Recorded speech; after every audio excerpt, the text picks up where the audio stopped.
நாம எவ்வளவோ காதல் கதைகளை பார்த்திருப்போம். இங்கேயும் ஒரு காதல் கதையை தான் பார்க்க போறோம். ஆனா இத காதல்னு சொல்றதா, கள்ளக்காதல்னு சொல்றதா, இல்ல இது காதலே இல்லைன்னு சொல்றதா? படம் ஃபுல்லா பார்த்துட்டு கடைசியா கமெண்ட்ல சொல்லுங்க. நாம பார்த்தது என்ன, காதல் தானா லவ் தானாங்கிறத கமெண்ட்ல சொல்லுங்க.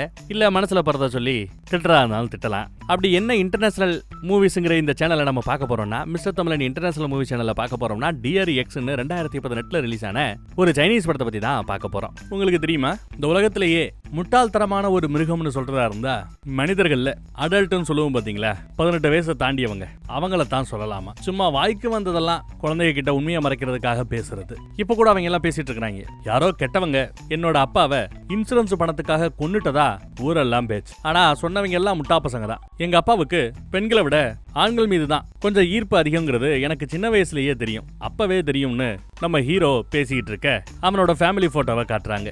இப்போ ஒரு 95 நாளைக்கு முன்னாடி, கிட்டத்தட்ட ஒரு 3 மாசத்துக்கு முன்னாடி எங்க அப்பா இறந்து போயிட்டாரு. செத்து போனவங்க இறந்த பிறகு எங்க போவாங்கன்னு எனக்கு தெரியாது. ஆனா எங்க அப்பா இறந்த பிறகு நான் வேற ஒரு தளத்துக்கு போயிட்டேன், இடத்துக்கு போயிட்டேன். இனி என்னோட முழு கதையும் அடுத்தடுத்து நீங்க தெரிஞ்சுக்கலாம். மதியம் 1 மணி, கதவை போட்டு அம்மா டங்கு டங்குன்னு தட்டிக்கிட்டு இருக்கு.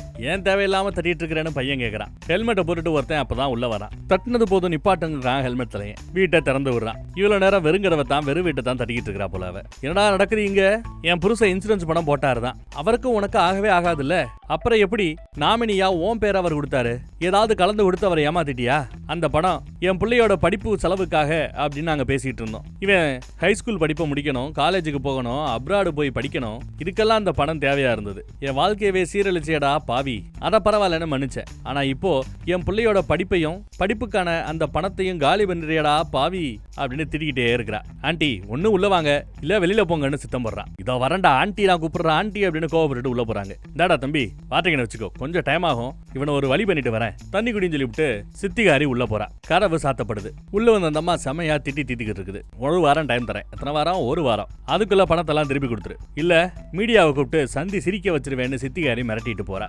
ஐயோ இல்லங்க, பொழப்பே போச்சு, சுத்தமும் தப்பா சொல்லிவிட்டேன். ஆக்சுவலா அந்த அம்மா இவனுக்கு சித்தியும் கிடையாது, இவன் அவளுக்கு மூத்ததாரத்தோட மகனும் கிடையாது. முழுக்க தப்பா புரிஞ்சுக்கிட்டேன். ஆக்சுவலா அந்த அம்மாவுக்கு இவன் சக்காலத்தி இல்ல சக்காலத்தன்னு சொன்னா கரெக்டா இருக்குமா? ஆமாங்க. இதை எப்படி கண்டுபிடிச்சேன்னா, கரெக்டா அவங்க சண்டை போட்டுட்டு இருக்கும்போது போன் அடிக்குது. ரிங்டோனா இவன் என்ன வச்சிருக்கான்னா, செத்து போன அந்த மனுஷன் டேய் புருஷா போனை எடுறா, டேய் புருஷா போனை எடுறா அப்படின்னு அவர் பேசி ரெக்கார்டு பண்ணி வச்சு அவர் கால் வரும்போதெல்லாம் இந்த ரிங்டோன் தான் அடிக்கும் போல. அந்த ரிங்டோன் சத்தம் தான் பையனுக்கு போய் சேரக்கூடாதுங்கிறதுக்காக வெளியில ஓடியாந்து காதை இருக்க பொத்திப்பாங்க அம்மாகாரி. இப்ப நம்ம பார்த்த 3 கேரக்டர், அம்மா பையன், இந்த பக்கம் அந்த அம்மாவுக்கு போட்டி சக்காலத்தன், அவன் பேரு ஜெயா. இனிமே ஜெய்னே ஜெய்னே கூப்பிடுக்கலாம். இதுல பாதிக்கப்படுறது என்னவோ அந்த சின்ன பையன் தாங்க. ஸ்கூல்ல படிக்கும் போது கூட இருக்கிற ஒருத்தவனை அடிச்சு விட்டான். ஏன்டா அடிச்சான்னு கவுன்சிலிங் கொடுக்குறாங்க. கவுன்சிலிங்ல தன் அப்பாவுக்கு இருக்கிற இந்த தப்பான பழக்கத்தை பத்தி சொல்லி வருத்தப்படுறான். புருஷன் செத்து போனதுமே இன்சூரன்ஸ் கம்பெனில போய் விசாரிக்கும் போதுதான் நாமினியா உங்க புள்ள பேரை ரிமூவ் பண்ணிட்டு அந்த ஜெய்யோட பேரை அவர் கொடுத்துட்டு போனாரு உங்க புருஷன் சொல்ல இவ அதிர்ந்து போறா.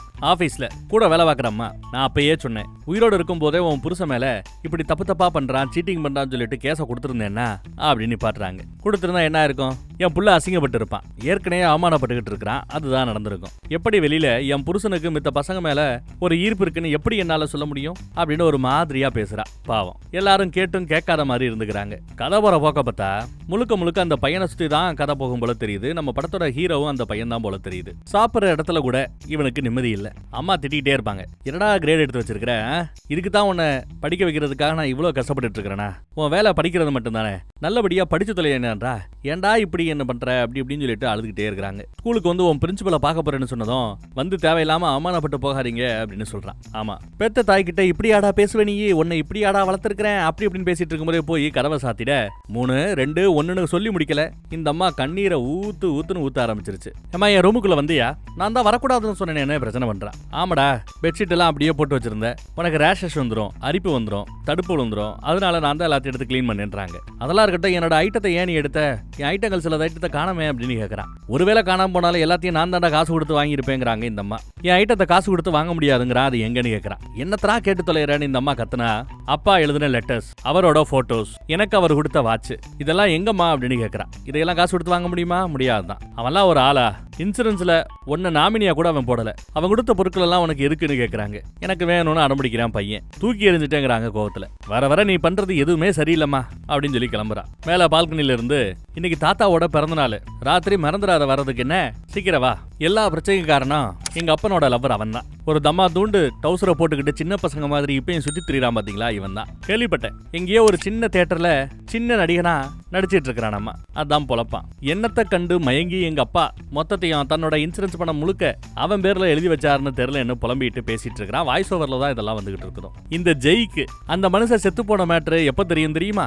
ஹாஸ்பிட்டல்ல படுத்த கிடந்தவரை, படுத்த படுக்கையா இருந்தவரை தினமும் பார்க்க போறது இவன் தான். அவருக்கு பிடிச்ச சாப்பாடை வாங்கிட்டு போய்கிட்டு இருந்தது இவன் தான். அப்படித்தான் ஒரு நாள் வாங்கிட்டு போய் பார்த்தா அவர் இருக்க வேண்டிய ரூம்ல வேற ஒரு பேஷண்ட் இருக்கிறாங்க, வேற ஒரு நெசம்மா இருக்கிறாங்க. அவர் இல்ல. அப்பதான் அவர் இறந்து போன மேட்ரை இவனுக்கு தெரியும். சொல்லாம மறைச்சிருக்குது இந்த அம்மா. அந்த குட்டி பிளாஷ்பேக்கை காட்டிருக்கிறாங்க. அதுக்கப்புறம் இப்போ தியேட்டர் வேலையை முடிச்சுட்டு வீட்டுக்கு வந்தா வெளியில அந்த பையன் உட்காந்துட்டு இருக்காங்க. ஜெய்க்கு ஒன்னும் ஓடல, புரிபடல. இந்த கதையெல்லாம் அவன் நமக்கு சொல்றாப்லயே அந்த கவுன்சிலிங் மேடத்துக்கிட்டையும் சொல்லிட்டு இருக்கிறான். நீ ஏன் ஜெய்யோட வீட்டுக்கு போன? உன் ஃப்ரெண்ட்ஸோட வீட்டுக்கு போயிருக்கலாம், இல்ல ஒரு இன்டர்நெட் கஃபேக்கு போயிருக்கலாமே அப்படின்னு கவுன்சிலர் அம்மா கேட்கும். ஏன் அவனை செலக்ட் பண்ணி அவன் வீட்டுக்கு போன அப்படின்னு கேக்குது. நீ தானே எக்ஸ்பர்ட், கண்டுபிடி என்ன பண்ணி எங்க அப்பாவோட இன்சூரன்ஸ் பணத்தை நான் அவர்கிட்ட இருந்து வாங்க முடியும், ஜெய் கிட்ட இருந்து வாங்க முடியும். ஐடியா இருந்தா கொடுங்க. ஜெய் வீட்டுல வந்து அவன் உட்கார்ந்து இருக்கிறத கேள்விப்பட்டு அம்மா ஓடியாந்து, வாடா தாத்தா பிறந்தநாளுக்கு லேட் ஆயிடுச்சு சாப்பிட போலான்னு வந்து நிப்பாங்க. இவன் பால்கனி டோரை மூடிட்டு வந்தா கூச்சிருவேங்கிறாப்ல அந்த பக்கம் உட்காந்துட்டு இருக்கிறான். அம்மா கதவை திறக்க எவ்வளவோ முயற்சி பண்றாங்க, ஒண்ணு வேலைக்காகல. 4 எத்தி கதவை திறந்து விட்டுருவான். உங்க அம்மாவுக்கு என்ன புரிய வைக்கணும்னு நினைச்சியோ அதை நீ புரிய வச்சுட்ட, இப்போ உங்க அம்மாவோட அமைதியா போ அப்படிங்கிறாப்ல ஜெய். பக்கத்துல வந்தா கூச்சிருவேன் மிரட்டுவான். சரிடா, உன் ஐட்ட இறங்கி நான் தூக்கி எறிய மாட்டேன், எல்லாத்தையும் வச்சிருக்கிறேன், அப்படியே உங்ககிட்ட ஒப்படைச்சிடறேன், போதுமா, இறங்கி வா அப்படின்னு கூப்பிட, டேய் அம்மா பேச்ச கேள்றான்னு ஜெய் வந்து பேசுவாப்ல. நீ என்னையா சொல்றது, நீ சொல்லாத யானி இவன் சொல்லுவான். என்னது யாவா, குதிக்கிறா இருந்தா உன் வீட்டு பால்கனியில போய் குதிரா, ஏன்டா என் வீட்டு பால்கனியில வந்து தாலி இருக்கிற அப்படின்றாப்ல இவர் பேசுவாரு. ஆண்டி உங்களுக்கு புரியலையா, ஏன்னா இந்த அம்மா இவன் அடிக்கும், நான் உனக்கு உதவி பண்ணத்தான் பேசிட்டு இருக்கிறேங்கிறான். முடிஞ்சா குதிரா பாப்போம் அப்படி இப்படின்னு இவரும் கொஞ்சம் கோவப்படுறாப்ல. நீ வெளியே போயா, நான் இறங்குறேன், நீ வெளியில போயா அப்படின்னுவான். அப்படியா சரி நான் போறேன் அப்படின்னு போறாப்ல போய் எகிரி குதிச்சு இந்த வயலை பிடிச்சி இழுத்து போட்டு, இனிமே இப்படி செய்வியான்னு கேட்பாப்ல. ஒழுங்கா பிள்ளை எங்க இருந்து கூட்டு போனா அவன் வந்தா நான் கூப்பிட மாட்டேனான்னு இந்த அம்மா சொல்லுது. என்ன மயக்கத்தை வச்சு என் புருஷனை மயக்கனையோ, என் பிள்ளையும் இப்போ உன்னை தேடி வரான், எனக்கும் என்னென்னமோ நடக்குது, தப்பா நடக்குது, ஏதாவது சாபம் கொடுத்துட்டியா, மைய வச்சுட்டியான்னு கேட்கிறா. அப்படியா தெரியுது உனக்கு, பேசாம உன் பிள்ளைய கூட்டு போய் கோயில வச்சு மந்திரிச்சு விடு, அப்பயாவது உங்களுக்கு புத்தி வருதான்னு பாப்போம் அப்படின்னு இவன் திட்ட ஆரம்பிச்சிட்டான். டென்ஷன்ல என்னென்னமோ ஆயிப்போச்சு கொஞ்சம் நேரத்துல. அம்மா பக்கத்துல வந்தா மறுபடியும் பால்கனி கிரில் மேல ஏறி உட்காந்துக்கிட்டு வீட்டுக்கு கூப்பிட்டா கூச்சிருவேன் அப்படின்னு மிரட்டுறான். அந்த அம்மாவும் விட்டுட்டு போயிடுச்சு, இங்கேயே கட்டுறா அப்படின்ட்டு.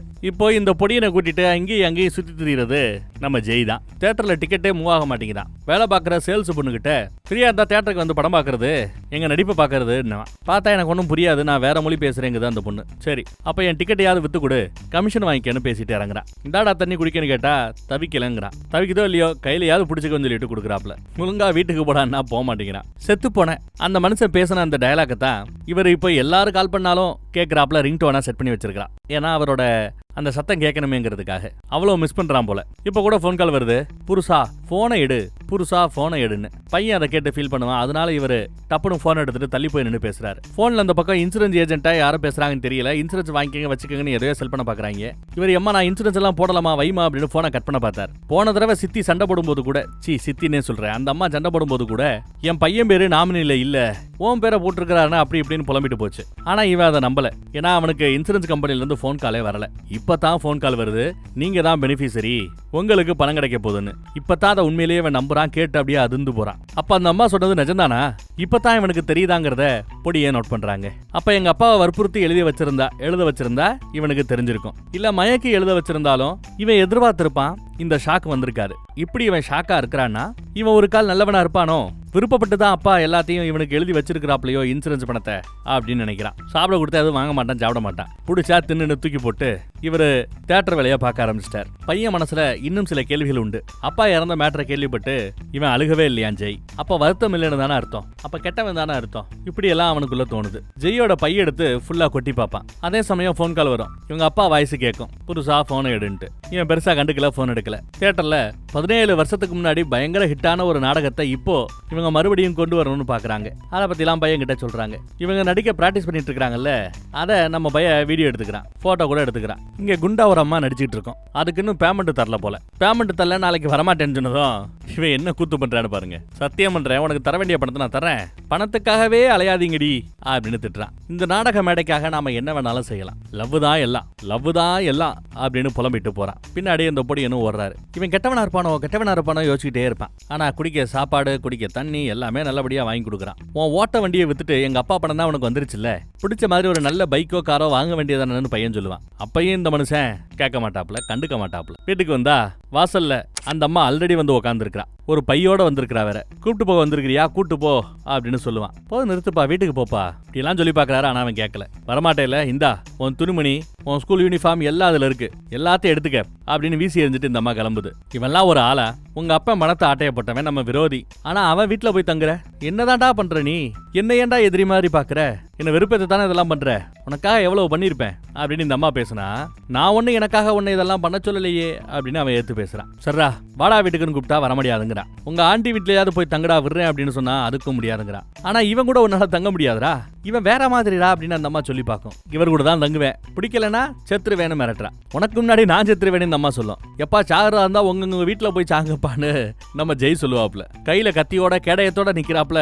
நம்ம சின்ன பையன் தானே கற்பனை பண்ணுவான். தெரிஞ்சோ தெரியாமலே என் புள்ள உன் கூட தான் இருப்பேங்கிறான். குறைஞ்சபட்சம் அவனையாவது உருப்படியா பாத்துக்கோ. காலையில 6 மணிக்கு அவனை உசி போடணுமா ஸ்கூலுக்காக. உன் லஞ்ச் பாக்ஸ பேக்குள்ள வச்சிருக்கிறேன், வீட்டுல இருந்து சமைச்சு சாப்பாடு எடுத்துட்டு போங்க, இல்ல ஆரோக்கியமான பொருளை வாங்கி சாப்பிடுங்க. இப்படி ஜங்க் ஃபுட் எல்லாம் சாப்பிடாதீங்க. உங்க அப்பனுக்கு கேன்சர் வந்ததே இந்த மாதிரி தின்னுதான். உன்னை எப்படி பாதுகாக்கணும்னு உனக்கு தெரிஞ்சுக்கடா ஃபர்ஸ்ட் ஆஃப் ஆல் அப்படின்னு திட்டுறாங்க பையனை. அதுக்கப்புறம் இவனை பார்த்துட்டு, டே ஜெய், என் பையன் மேல உன் சுண்டு விரல் பட்டது அவ்வளவுதான் பாத்துக்கன்னு இவங்களுக்கு அந்த பக்கமும் ஒரு பயம் இருக்குது. இங்க பாருமா, நான் ஒன்னும் அவனை இருக்க சொல்லல, தயவு செய்து உன் பையனை கூட்டிட்டு போ, என்ன விட்டுருங்கிறாங்க. ஒழுங்கா என் பிள்ளைய பாத்துக்க, இல்ல வெட்டி போட்டுருவேன் வெட்டின்னு அந்த அம்மா வெட்டிட்டு போகுது. பார்த்தா பையன் வெளியிலேயே உட்காந்துட்டு இருக்கிறான் பேக்கோட. வீட்டுக்கு போறதுக்கு வண்டி ஆட்டோ சொல்லட்டுமான்னு கேட்டா வேண்டாங்கிறான். அப்ப வீட்டுக்குள்ளேயாவது வந்து தொலைன்னு வீட்டுக்குள்ள விடுறாரு. இந்தா உங்க அப்பாவோட பழைய டவுசர் இருந்தது, போட்டுக்கோ அப்படின்னு கொடுத்தா வேண்டான்னு திருப்பி தூக்கி போடுறான். அம்மா கண்டிப்பா என் ட்ரெஸ்ஸை பேக்ல வச்சிருப்பாங்க, நான் எடுத்து போட்டுக்கிறேங்கிறான். உங்க அம்மாவுக்கு உனக்கு என்னதான்டா பிரச்சனை கேட்டா, இது உனக்கு தேவையில்லாத வேலைன்னு பதில பாருங்க எப்படி வருதுன்னு. இன்சூரன்ஸ் பணம் கிடைச்சா கனடால போய் படிக்கிறதா இருந்தேன். எங்க அம்மாவோட பைத்தியக்காரனத்துல இருந்து நான் கொஞ்சம் ரொம்ப தூரம் தள்ளி இருந்திருப்பேன். இப்ப அதுவும் போச்சுன்னு புலம்பிட்டு இருக்கும்போது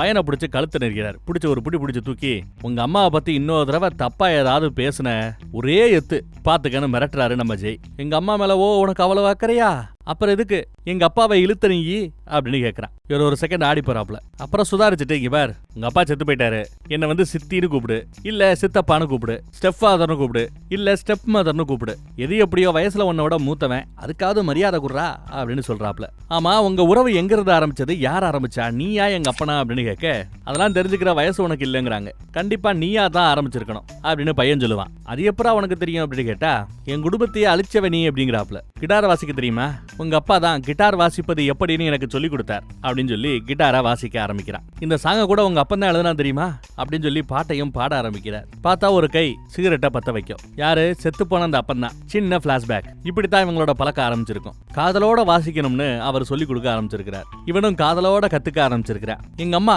நீங்க யாருன்னு கேட்டா நான் என்ன சொல்லணும்னு கேட்பான். உன் டீச்சர்னு சொல்லு, ரூம்மேட்னு சொல்லு, இல்ல தியேட்டர்ல கூட வேலை பார்க்குற கலீக்குன்னு சொல்லு அப்படிங்கிறாரு அப்பா. ஆனா நான் உண்மையை சொல்லத்தான் ஆசைப்படுறேன்னு இவன் சொல்லி பார்த்திருப்பான். உண்மையை தெரிஞ்சுக்கிட்டா உங்க அம்மா இதயம் சுக்கு நூறா உடஞ்சு போயிடும், வேண்டாங்கிறாரு. உன் கூட பிறந்தவன் ஊடால இறந்துட்டான்ல, உங்க அம்மாவுக்கு மிச்சம் இருக்கிறது நீ ஒருத்தன் தான், அதனால உங்க அம்மாவை கஷ்டப்படுத்த வேண்டாங்கிறாரு இவரு. நாம நமக்காக வாழுவோம், மத்தவங்கிட்ட உண்மையை சொன்னா என்ன, பொய் சொன்னா என்ன, அதெல்லாம் நமக்கு அவசியம் இல்லை. முடிஞ்ச வரை மத்தவங்களை கஷ்டப்படுத்தாம வாழ வேண்டியது நம்மளோட கடமை அப்படின்னு அந்த காலத்துல அப்பா எடுத்து சொல்லியிருப்பார் போல தெரியுது. நான் உங்களை காதலிக்கிறேன்னு எங்க அம்மா கிட்ட சொன்னா எங்க அம்மா எப்படி கஷ்டப்பட போறதா நீங்க நினைக்கிறீங்க?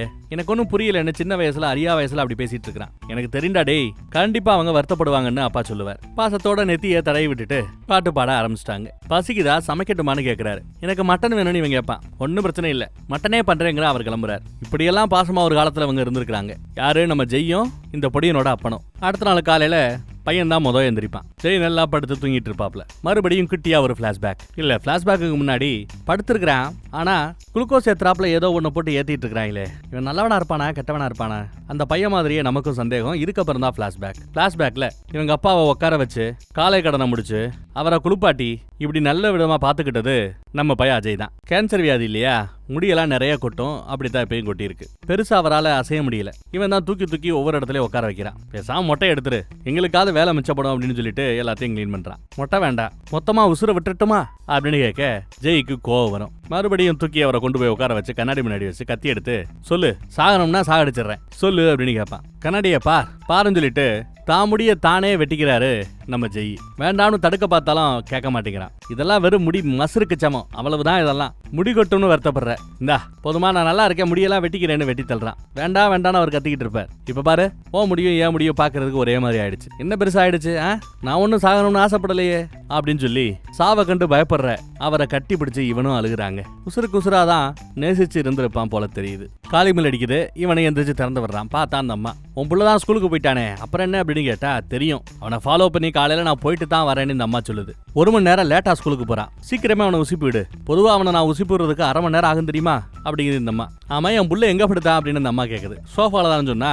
இந்த சோஃபாலையா, வேணும்னா என்னோட கட்டில படுக்க வச்சுக்கிட்டுமா அப்படின்னு கேட்டா தப்பா பேசாதரான்னு இந்த அம்மா. இந்த துணியெல்லாம் துவைச்சியோ இல்லையோ, சரி விடு, இதெல்லாம் நாளைக்கு நான் துவைக்கிறேன்னு இந்த அம்மா பேசிட்டு இருக்குது. நாளைக்கு யாரையாவது கூட்டி வந்து உன் புள்ளைய கூட்டிட்டு போயிரு என்ன அப்படிங்கிறான் இவன். இதோ இந்த ஐட்டத்தெல்லாம் இங்க வைக்கிறேன், இதையெல்லாம் பார்த்த பிறகு கண்டிப்பா அவன் மனசு மாதிரி என்னோட வீட்டுக்கு வந்துருவான் அப்படின்னு அந்த அம்மா சொல்லும். என்ன இவ்வளவு மெஸ்ஸா கிடக்குது அப்படின்னு அங்கிருந்து ஒரு புத்தகத்தை எடுப்பாங்க. அந்த புத்தகத்தை படிச்சு முடிக்கல, அப்படியே இருக்கட்டும் இவன் சத்தம் போடுவான். அந்த அம்மா சில மாதிரி அப்படியே நின்றுது. எடுத்த இடத்துல புக்கை அப்படியே வச்சிருது. ஒரு சேர்ல இதை அவங்கிட்ட கொடுத்துருன்னு சொல்லிட்டு இந்த அம்மா கிளம்பிடுச்சுங்க.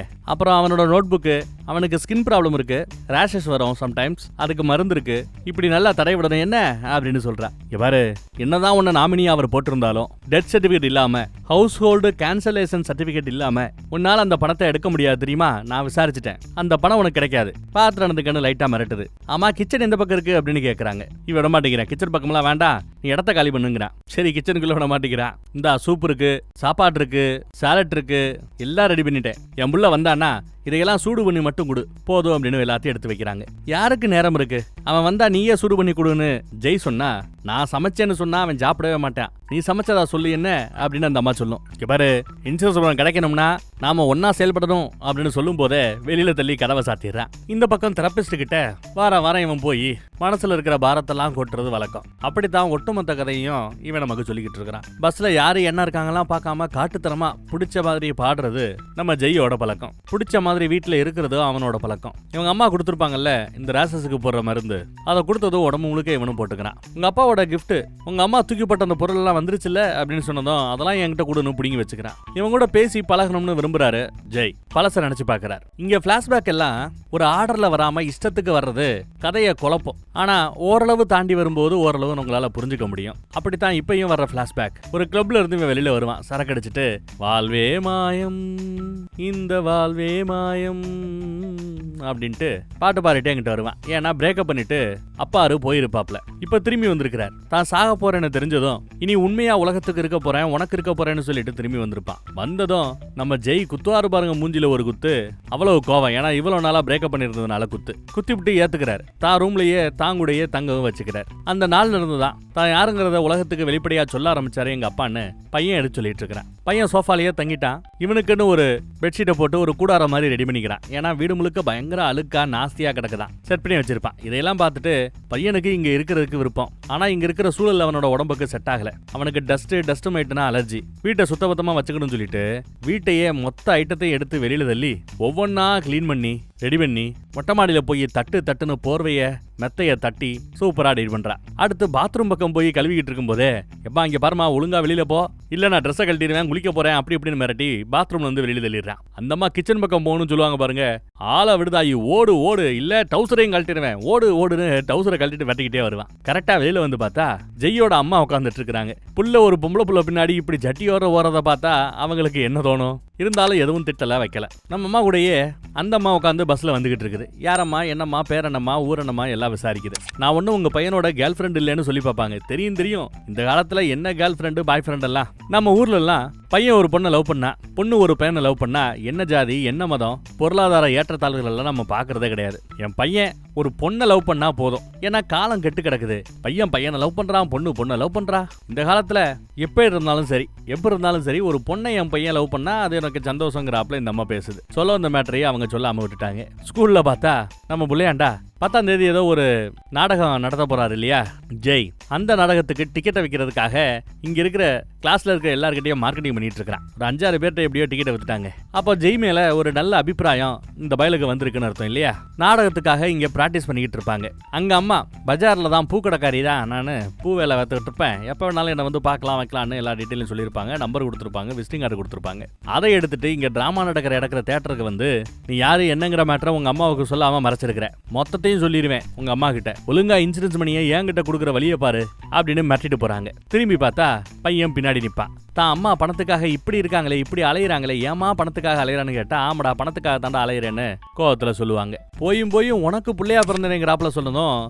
இந்த பக்கம் நம்ம ஜெய் சத்தம் போடுவான், டாய் ஒழுங்கா பார்த்து பேசு அப்படின்னு சத்தம் போடுவான். அவன் பயங்கர வெறுப்பு, ஃப்ரஸ்ட்ரேஷன், கோவத்துல காஸ்ட்லியான சரக்கை வாங்கி அடிக்கிறாங்க. இது வரைக்கும் தனக்குன்னு எந்த செலவுமே பண்ணாதவங்க தடவையா செலவு பண்ண ஆரம்பிக்கிறாங்க. கண்ட வாணிக புலம்புவாங்க புருஷன் போட்டோக்கு முன்னாடி. கோவத்தின் உச்சத்துக்கே போய் அடுத்த நாள் அந்த அம்மா பூக்கடை நடத்திட்டு இருக்காங்கல்ல பஜார்ல, அங்க போய் நீங்க பயந்தது நடந்து போச்சு. நான் ஒன்னும் அவனோட கேர்ள் ஃப்ரெண்டோ எதுவும் கிடையாது. உங்க பையன் ஒரு ஆண் விரும்பி, அதுவும் அடுத்தவங்க வீட்டு ஹஸ்பண்டை திருடக்கூடிய ஒரு ஆண் விரும்பி. உங்க பிள்ளைக்கு கேர்ள் ஃப்ரெண்டு கிடைக்க வாய்ப்பே இல்லைன்னு சொல்லிட்டு அப்படியே அழுதுகிட்டு இவங்க ஓடிடுறாங்க. இதை கேட்ட அந்த அம்மா அப்படியே ஆடி போயிருக்குங்க. நேரா விறுவிறுன்னு போய் யார்ட்டையாவது சொல்லி புலம்பணும்னு நினைக்கிறாங்க. அதுக்கு தான் இருக்காங்க நம்ம தெரபிஸ்ட், என்ன கொஞ்சம் காஸ்ட்லியான தெரபிஸ்ட், அவங்க கிட்ட போய் உட்காந்து கவுன்சிலிங் கொடுங்கன்னு வந்து உட்காந்து பேச ஆரம்பிக்கிறாங்க. என்ன கட்டாய கல்யாணம் படுத்தி தான், எப்படி என்ன கட்டாயப்படுத்தி தான் கல்யாணம் பண்ணி வச்சாரு எங்க அப்பா அப்படின்னு ஆரம்பிக்கிறார். எஸ், இந்த அம்மா அவரை கல்யாணம் பண்ணும்போது விரும்பாம தான் கல்யாணம் பண்றாங்க. ஆனா கல்யாணத்துக்கு அப்புறம் அப்படி இப்படின்னு பிடிச்சு போய் நல்லா தான் இருந்தாங்க. பையன் பிறந்த பிறகு சுத்தமா விளையிடுறாங்க. கூட வேலை பார்க்கறம்மா,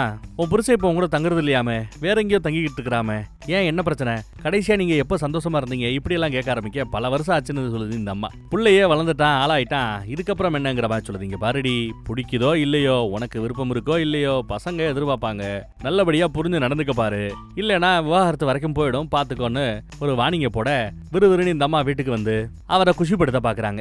ஆனா எப்படி வந்தாலும் அவர் விலகி போறாரு. ஒரு ஸ்டேஜ்ல போது நிறுத்து, இந்த விவாகரத்து பத்திரம் எங்க அப்பா வீடு, என் வீடு, என் பேங்க்ல இருக்கிற சேவிங்ஸ் எல்லாமே உனக்கு தான், என்ன மட்டும் விட்டுருங்கிறாரு. இல்ல நான் நல்லபடியா நடந்துக்கிறேன், உங்களை பிடிச்சாப்ல நான் நடந்துக்கிறேன், இன்னும் பெட்டரா நான் பர்ஃபார்ம் பண்ணுவேன், அப்படி இப்படின்னு எல்லாம் சொல்லிட்டு இருக்கிறேன். அவரோ இல்லம்மா சொன்னா புரிஞ்சுக்கோ, எனக்கு பெண்களை பார்த்தா ஆசை இல்ல, நான் வேறங்கிறாப்ல அந்த உண்மையை போட்டு உடைச்சிடுறாரு. கேட்டதை அந்த அம்மா அப்படியே ஆடி போயிடும். இருந்தாலும் இல்ல டாக்டரை போய் பார்க்கலாம், சரி பண்ணிடலாம் அப்படி இப்படின்னு சொல்லுது. நீயும் சந்தோஷமா தானமா இல்ல, நீ சந்தோஷமாவே இல்லையே, இந்த வாழ்க்கை உனக்கு தேவையானு கேட்டு பாப்பாரு. சந்தோஷமா இருக்க நான் முயற்சி பண்றேன், பழகிக்கிறேன், கத்துக்கிறேங்கிறாங்க. படிக்க கத்துக்கலாம், ஒரு புது மொழியை கத்துக்கலாம். இந்த வாழ்க்கையில சந்தோஷமா இருக்க நான் கத்துக்கிறேன்னு சொல்ற இடத்துலயே இவங்களுக்கு முழுக்க செட் ஆகலங்கிறது நல்லா தெரியுது. வேண்டாம் விட்டுருமா அப்படின்னு மொத்தத்துக்கும் முழுக்கு போட்டுறாரு. ஆடி போய் அப்படியே உட்காந்துருவா இவ. ஒரே ஒரு டவுட் மட்டும் கேட்கிறேன்னு நம்ம தெரபிஸ்ட் கிட்ட கேட்பா. எல்லாமே பொய்யா, என் கூட அவர் வாழ்ந்த வாழ்க்கை அத்தனையும் பொய்யா, கொஞ்சோண்டு கூட லவ் இருக்காரா அப்படின்னு சொல்லி புலம்பி தள்ளுறாங்க. அடுத்து புருஷன் அங்க போய் நம்ம ஆள் கூட செட்டில் ஆயிருவாங்க இல்லையா. ஒரு நாள் வீட்டுக்கு வந்து டங்குன்னு கதவை தட்டுறாங்க. நீ எல்லாம் நல்லாவே இருக்க மாட்டேன், நாசமா போயிருவா அப்படி இப்படின்னு திட்டுறாங்க. அன்னைக்கு தான் அவருக்கு முடிகொட்ட ஆரம்பிச்சதுனால நம்ம பையன் அவனோட முடியவே வெட்டிக்கிட்டு இருப்பான். வந்து சாபம் கொடுத்துட்டு போவாங்க. இந்த பையனோட வீட்டுக்கு வெளியில நம்ம பையன் உட்காந்துக்கிட்டு இருப்பான். அப்பா எனக்கு எழுதுன லெட்டர் எல்லாத்தையும் இத்தனை நாளா படிக்காம இருந்தவன் நான் இன்னைக்கு படிச்சிட்டேன் அப்படின்றான். ஒழுங்கா வீட்டுக்கு போடான்னு சொல்லிட்டு நம்ம ஆளு இறங்கி போவாரு. பார்த்தா பின்னாடியே 2 பேரும் வெட்டிக்கிட்டே வருவாங்க. அவனோட ரூமுக்குள்ள போறாங்க. இந்த பக்கம் அழுதுகிட்டே பஸ்ல வந்துகிட்டு இருந்தவங்க திடீர்னு போன் கால் வருது. பேசுறது யாருன்னா பையன் தான். அம்மா ஓடியா ஓடியா ஓடியா அப்படின்னு கத்துறான். என்னமோ ஏதோன்னு பதறி அடிச்சுக்கிட்டு இவங்களும் ஓடியாராங்க. இங்க ஓடியாந்து உள்ள பார்த்தா நம்ம ஜெய் உட்காந்து தான் இருக்கிறான். ஆனா அவனோட காலை நோட் பண்ணி பாருங்க, சி மாதிரி வளைஞ்சு கிடக்கு. எஸ், வாங்கின கடனு வட்டி இதெல்லாம் குட்டி போட்டு எங்கேயோ இருக்கு போல. வட்டியும் கொடுக்கல கடனையும் கொடுக்கலன்னு சொல்லிட்டு காலை உடச்சிட்டு போயிட்டானுங்க. காலு வளைஞ்சு கிடக்குது. பார்த்து பதறான். இவளும் பார்த்து பதறிட்டு ஆம்புலன்ஸ் கூப்பிட்டு ஒரு வழியா ஆம்புலன்ஸை கூப்பிட்டு இவனை ஹாஸ்பிட்டலே கொண்டு போய் அட்மிட் பண்றாங்க. சின்ன பிளாஷ்பேக்ல ஹாஸ்பிட்டல்ல ரொம்ப கஷ்டமான நிலைமையில இருக்கும்போது அவருக்கு கல்லீரல் மாற்று அறுவை சிகிச்சை செய்யலாம், செஞ்சா ஓரளவு நாட்களை இன்னும் அதிகப்படுத்தி வாழ வைக்க முடியும்னு டாக்டர் சொல்லியிருப்பாங்க போல. அதுக்கு ஏற்பாடு பண்ணிட்டு இருக்கிறான். ஏற்கனவே எனக்கு தேவையில்லாம செலவு பண்ணிட்டு இருக்கிற, இதுல கல்லீரல் மாற்று அறுவை சிகிச்சைக்கெல்லாம் காசு எங்கடா கிடைக்குது உனக்குன்னு இவர் கேட்பாரு. அதெல்லாம் நான் பாத்துக்கிறேன், உனக்கு என்ன கவலைன்னு சொல்லிட்டு வெளியில வட்டிக்கு கடை வாங்கிதான் கல்லீரல் மாற்று அறுவை சிகிச்சையும் இவன் செஞ்சிருப்பான். இதெல்லாம் இந்த அம்மாவுக்கு தெரியாது இல்லையா. கடனை வாங்கியிருக்கானே, எதுக்கு கடை வாங்கியிருப்பான்? அந்த தியேட்டருக்கு வெட்டி செலவு பண்றதுக்கா, இல்ல ஏதாவது சூதாட்ட ஆடுவானோ அப்படி இப்படி நினைச்சிட்டு இருக்காங்க. திடீர்னு பதறி அடிச்சு வெளியில வந்து விழுகிறான். விறுவிறுன்னு கிளம்புறான். என்னன்னு கேட்டா, அடிபட்டு இருக்கிற அந்த நிலைமையிலையும் தியேட்டர்ல இன்னைக்கு போய் நான் பர்ஃபார்ம் பண்ணியே திருவேன், இத்தனை நாளா ரிஹர்சல் பண்ணிட்டு இருந்தாங்கல்ல, இன்னைக்கு நடிச்சே திருவேன்னு நாடகத்தை நடத்தியே ஆகணும் இன்னைக்குன்னு சொல்லிட்டு ஒத்த கால்ல லிட்டரலி ஒத்த கால்ல அவன் ஓடியாரான். வண்டிலேயே உட்கார வச்சு கூட்டி போய்கிட்டு இருக்கும் போது அவன் அம்மா கிட்ட எல்லாத்தையும் சொல்லிட்டு கேட்டதும் அவனுக்கு ஷாக். அந்த பக்கம் ஸ்டேஜுக்கு வந்தாச்சு, பர்ஃபார்மன்ஸை போடுறாரு. அடிபட்ட நிலைமையில நார்மலா அவங்க நடிச்சாலே கன்றாவியா நாராசமா இருக்கும். இதுல அடிபட்ட நிலைமையில இவங்க நடிக்கிறது வைக்கிறதெல்லாம் கேட்க ரொம்ப கன்றாவியா இருக்குது. ஆனா இந்த நாடகத்துக்கு இசைக்காக அவங்க பயன்படுத்தக்கூடிய அந்த கருவிகள் எல்லாம் ரொம்ப பழமையான கருவிகளா இருக்கும். அதையெல்லாம் பார்த்தது இவளுக்கு பழசு ஞாபகம் வருது. இவ கொரியர் கம்பெனில வேலை பார்த்துட்டு இருக்கும்போது ஒரு கொரியருக்காக முதல் தடவை அப்பதான் அப்பாவை ஃபர்ஸ்ட் டைம் நேர்ல பாக்குறா. ரொம்ப லேட் ஆயிடுச்சு, நாளைக்கு ஒரு ரிஹர்சல், ஒரு மேட்ச் இருக்கு, ஒரு நாடகம் இருக்கு, என் ஐட்டங்களை கொஞ்சம் கொடுக்க முடியுமான்னு கேட்டு அதை அங்கேயே ஓபன் பண்ணுவான். இதெல்லாம் என்னன்னு கேட்பா. எல்லாம் இசைக்கிறவங்க, மியூசிக் கேட்டு பாருன்னு சொல்லிட்டு நல்லா ஆட்டி காட்டுவான். இந்த ஒண்ணு நான் உங்களுக்கு கிஃப்டா கொடுக்குறேன், இந்த நேரத்துல கூட லேட்டான நிலைமையில கூட எனக்கு கிஃப்ட் எடுத்து கொடுத்தீங்கல்ல, என் பார்சலை கரெக்டா கொடுத்தீங்கல்ல, இந்தாங்கன்னு கொடுப்பான். அப்பதான் அவங்க ஒருத்தர் நேரா பார்த்திருப்பாங்க போல. இவங்க ஃபர்ஸ்ட் டைம் எப்படி பார்த்தாங்கன்னு நம்ம தெரிஞ்சுக்கிட்டோம். இதே மாதிரி நம்ம ஜெய்யை இவர் எப்போ ஃபர்ஸ்டா மீட் பண்ணாரு அப்படின்னு பார்த்தா அந்த இசைக்கருவிகளை வாங்கிட்டு ரிஹர்சலுக்காக ஒரு தியேட்டருக்கு வேக வேகமா வர்றார். அங்க தொடக்க செய்ய சின்ன சின்ன எடுபடி வேலைகளை பார்த்துக்கிட்டு நம்ம ஜெய் இருப்பான். தங்குறதுக்கு வீடு இல்லாம அங்க தியேட்டர்லயே 2-3 நாளா தங்கி இருப்பான். இங்கதான் தங்கிட்டு இருக்கிற போல இந்த தலவாணி கொடுக்க ஆரம்பிச்சவரு கடைசியில இதயத்தையே கொடுத்துட்டார். இவனும் தூரத்துல இருந்தே ஒரு மாதிரி லவ் பண்ண ஆரம்பிச்சிட்டான். 2 பேரும் கொஞ்சம் ஒண்ணு நல்லா தான் இருப்பாங்க. ஆனா திடுப்புன்னு ஒரு நாள் எனக்கு ஒரு நார்மலான பொண்டாட்டி வேணும், நார்மலான ஒரு வாழ்க்கை வேணும், இதெல்லாம் சரிப்பட்டு வரான்னு சொல்லிட்டு பிரேக்கப் பண்ணிட்டு போயிடுவாப்ல. அப்படி போனவன் தான் அடுத்து தனக்கு கேன்சர், சாக போறேன்னு தெரிஞ்சதும் இனிமே உண்மையா இருக்க போறேன்னு சொல்லிட்டு மறுபடியும் வந்து சேர்ந்துப்பான். பிள்ளைய சான்ஸ் கிடைக்கும் போதெல்லாம் நல்லபடியா தான் அவர் வளர்த்துக்கிட்டு இருப்பார். இப்ப பிரிஞ்ச பிறகும் கூட சாகர தருவாயிலையும் கூட டெய்லி வந்து ஸ்கூலை விட்டு அவன் வெளியில போகும்போது தூரமா இருந்து பார்த்து ரசிப்பாரு. போய் பேச வேண்டியதானு கேட்டா இல்ல என்ன அவன் வெறுத்துக்கிட்டே இருந்தாதான் நான் செத்த பிறகு என்ன ஒன்னும் பெருசா மிஸ் பண்ண மாட்டான், வருத்தப்பட மாட்டான், கஷ்டப்பட மாட்டான்னு இப்பேற்பட்ட ஒரு நினைப்புல இருக்கிறார். அதே மாதிரி இப்பதான் இந்த அம்மாவுக்கு உரைக்குதுங்க ஒரு மேட்ரு. அந்த மனுஷன் இறந்து இன்னைக்கு சரியாக 100வது நாள். அவருக்கு இசைனா ரொம்ப பிடிக்கும். ஒரு காலேஜ்ல ப்ரொஃபஸராக இருந்துட்டு மியூசிக்கையும் மற்ற பசங்களுக்கு சொல்லி கொடுத்துக்கிட்டு இருந்தவர். அவருக்கு இந்த 100வது நாள்ல அவரு சொல்லி கொடுத்த அந்த இசையை வச்சு ஒரு நாடகத்தை நடத்தி காட்டணும், இதுதான் அவருக்கு நாம செய்யற ஒரு இறுதி மரியாதையாக இருக்கும்னு இவன் நினைச்சான். அதுக்காகத்தான் இவ்வளவு கஷ்டமான சூழல்லையும் காலு உடஞ்ச நிலைமையிலையும் இங்க வந்து நாடகத்தை நல்லபடியா நடத்தி கொடுத்து முடிச்சான். எஸ், நல்லபடியா நடத்தி முடிச்சிட்டாங்க. எல்லாரும் இருந்தவங்களே 10 பேர் தான் கைத்தட்டு வாங்கிய. நம்ம ஹீரோயின் நம்ம அம்மாஹாரி நடக்கிற எல்லாத்தையும் புரிஞ்சுக்கிட்டு இது தான் புருஷனுக்கு இவன் செய்யற இறுதி மரியாதை அதை புரிஞ்சுக்கிறா. இவங்க உண்மையாவே லவ் பண்ணிருக்காங்க, நாம நம்ம புருஷனுக்கு கொடுக்காத அந்த காதலை இவன் கொடுத்துருக்காங்கிறத புரிஞ்சுக்கிட்டு அவங்களும் கைத்தட்டுறாங்க. இவனும் மரியாதை நிமித்தமா குனிஞ்சு அந்த மரியாதையை ஏத்துக்கிறான். கைத்தட்டிட்டு இருந்தவங்க டப்புன்னு கைத்தட்டுறத நிப்பாட்டுறாங்க. என்னன்னு பார்த்தா அம்மா பொக்கையோட இங்க வராங்க. போச்சு போ, திட்ட போறாங்கன்னு பார்த்தா திட்டலங்க.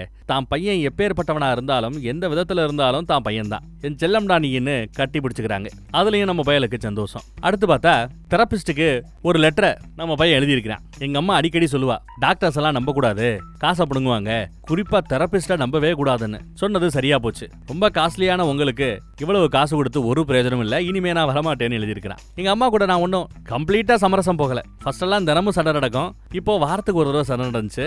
கடைசியா 1 மாசம் ஆச்சு தெரியுமா, நானும் எங்க அம்மாவும் சண்டை போட்டு நல்லா ஸ்மூத்தா போகுதுன்னு எழுதி வச்சுட்டு மேட்டரை முடிச்சிட்டேன். அப்ப அம்மா கூட தான் தங்கி இருக்கிறான். அம்மாவும் ஜெய்க்கு நாம செய்யற ஒரு நன்றி கடன் என்னன்னா, சாகர தருவாயில கடைசி நேரத்துல நாம கொடுக்காத அந்த ஒரு பாசத்தை கொடுத்ததா வந்தா அவனுக்கு நாம செய்யற நன்றி கடன் அவரை டிஸ்டர்ப் பண்ணாம அவரை விட்டு தூரமா விலகி இருக்கிறதான்னு சொல்லி விலகி இருக்க கத்து கொடுத்தாங்க அம்மா. பையனும் அதை ஃபாலோ பண்றான். இன்னும் ஆரோக்கியமான சாப்பாடு தான் சாப்பிடணும்னு சொல்லிவிட்டு அருகம்புல் ஜூஸ், ஃப்ரூட் சாலட்டை கொடுத்து பையனை ஒரு மாறி வாக்கி தான் வச்சிருக்காங்க. அது மட்டும் எனக்கு பிடிக்க மாட்டேதுன்னு இப்பயும் கம்ப்ளைண்ட் பண்ணிக்கிட்டு இருக்கிறான். அப்படியே நாட்கள் ஓடிக்கிட்டே இருந்தது. திடீர்னு ஒரு நாள் ஜெய்யோட வீட்டுக்கு வெளியில காலிங் பெல் சத்தம். என்னடான்னு போய் பார்த்தா இவன் அந்த இன்சூரன்ஸ் பணத்தை அவன் எடுக்கணும்னா அவனுக்கு தேவை செத்து போனவரோட டெத் சர்டிபிகேட், அப்புறம் ஹவுஸ் ஹோல்டு கேன்சலேஷன் சர்டிபிகேட்னு ஒண்ணு. அந்த 2 சர்டிபிகேட்டையும் ஒரு பொக்கேல வச்சு ஒரு ஃப்ரூட் சாலட் வச்சு அருகம்புல் ஜூஸ் வச்சு ஒரு கிஃப்ட் மாதிரி ரெடி பண்ணி வச்சுட்டு இந்த அம்மா போகும். ஆண்டி தேங்க்யூ, ஆண்டி தேங்க்யூன்னு அவன் கத்துறான். பார்த்துட்டு ஆண்டியா அடிச்சிருப்பால அப்படின்னு இந்த அம்மா திட்டிக்கிட்டே போகுது. இவங்கிட்ட அப்படி என்ன இருக்குன்னு நம்ம புருஷன் மயங்கி விழுந்தாலும் தெரியலையே அப்படின்னு புலம்பிட்டு போகுதுங்க.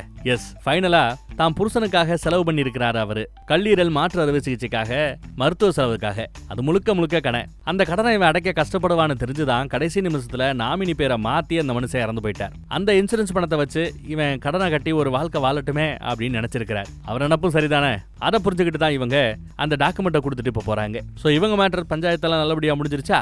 அடுத்து வீட்டுக்கு போய்கிட்டு இருக்கும்போது போற வழியில ஃப்ரைடு சிக்கனை இங்க ரோட்ல வச்சுக்கிட்டு இருப்பாங்க. இந்த பக்கமே திரும்பாத அந்த அம்மா முதல் தடவையா வந்து 2 ஃப்ரைட் சிக்கன் கொடுங்க அப்படின்னு கேக்குறாங்க. திரும்பி பார்த்தா மரத்துக்கு பின்னாடி ஒளிஞ்சுகிட்டு இருக்கிறான் நம்ம பயபுள்ள. இதெல்லாம் சாப்பிடக்கூடாதுன்னு அம்மா சொல்லியிருக்காங்க. அதனாலதான் அம்மா கண்ணில் பட்டா திட்டுவாங்களேன்னு ஒளிஞ்சிருக்கிறேன். ஆனா அம்மாவே இப்ப வாங்க ஆரம்பிச்சிட்டாங்கன்னா பையன் வலிக்கு அம்மா கொஞ்சம் இறங்கி வராங்கன்னு அர்த்தம். அடுத்து இதுவே அவங்களுக்கு நல்லா பழகிறதுக்கு ஒரு சான்ஸ் ஆகி போச்சு. வாங்கின அந்த 2 ஆளுக்கு ஒன்னா சாப்பிட்டுக்கிட்டு அப்படியே ஜாலியா பாட்டு பாடிட்டே வராங்க. அந்த நாடகத்துல பண்ண பாட்டை இல்லம்மா நீ சரியா பாட மாட்டேங்கிற, இப்படி பாடணும்னு இவன் சங்கீதம் வச்சது ஒரு மாதிரி பாடிக்கிட்டு இருக்கிறான். அவங்களும் பிராக்டிஸ் பண்ணிட்டு அப்படியே ஜாலியா ஒன்னா போக படமும் இந்த இடத்துல முடியுதுங்க. படத்தோட பேரு டியர் எக்ஸ். 2018 வந்த ஒரு சைனீஸ் படம். வேற ஒரு நல்ல கதையில மறுபடியும் சந்திக்கிறேன். தேங்க்யூ.